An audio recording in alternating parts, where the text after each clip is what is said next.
اهلا بحضراتكم واهلا بكل متابعيني. عايز في الاول اقول لحضراتكم اللي انا وصلت له لغايه النهارده ده بفضلكم، بفضل الناس اللي بتدعي لي، بفضل الناس اللي على طول بتشجعني، بفضل الناس اللي كل يوم بيتصل بيا، يمكن عشرات العملاء وعشرات المتابعين وبيشجعوني وبيقولوا لي كمل وبرافو. بسمع كلام جميل جدا، بحس ان انا اسعد واغنى راجل في الدنيا دي كلها. علشان كده كمان النهارده انا عامل فكره جديده كده جت في دماغي وقلت اجربها. الناس اللي بتقول لي الدوران، القرص الدوران نركب الحديد ازاي، انا هقول لحضراتكم.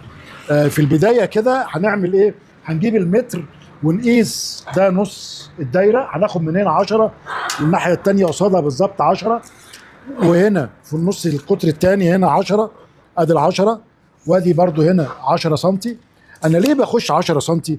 علشان الرجل طبعا زي ما حضراتكم عارفين بتبقى مايله، ما تبقاش خارجه كتير. وبعد كده بروح ماسك الاربع رجلين. طبعا الاربع عواد ده بعمل ايه؟ بركبهم زي ما احنا اتكلمنا قبل كده. ده المسمار سنتي ونص عشان القرصه 16 مللي. القرصه اللي انا بركبها دي خامه MDF وملزوقه طبقتين ميلامين. الناس بتقول لي الميلامين ده يستحمل الميه. عايز انبه حضراتكم اني انا كنت بمسحها دلوقتي بتنر، يعني كنت جايب تنر وبمسح القرصه من التراب علشان تنضف كويس. فمفيش مشكله انك تغسل القرصه او تمسحها بميه، مش هيحصل لها حاجه ابدا. طبعا زي ما حضراتكم سامعين الدق الشقه اللي فوق مني تقريبا بيشطبوا فعاملين ازعاج، معلش احنا هنستحملهم مع بعض. وادي كده القرصه دي 80 قطرها 80 في 80 ودايره.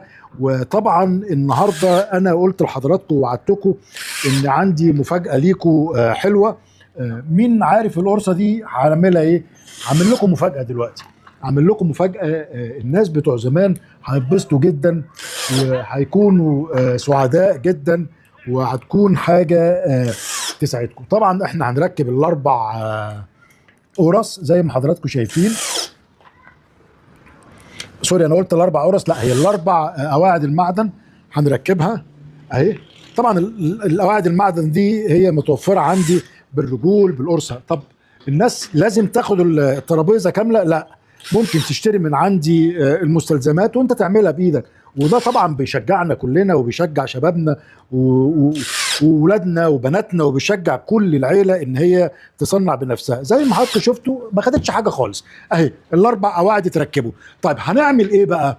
انا مجهز 4 رجول 40 سنتي واربع رجول 75 سنتي. قصدت هنا ان انا اخلي الرجلين دي اغمق من دي عشان لما تركبوا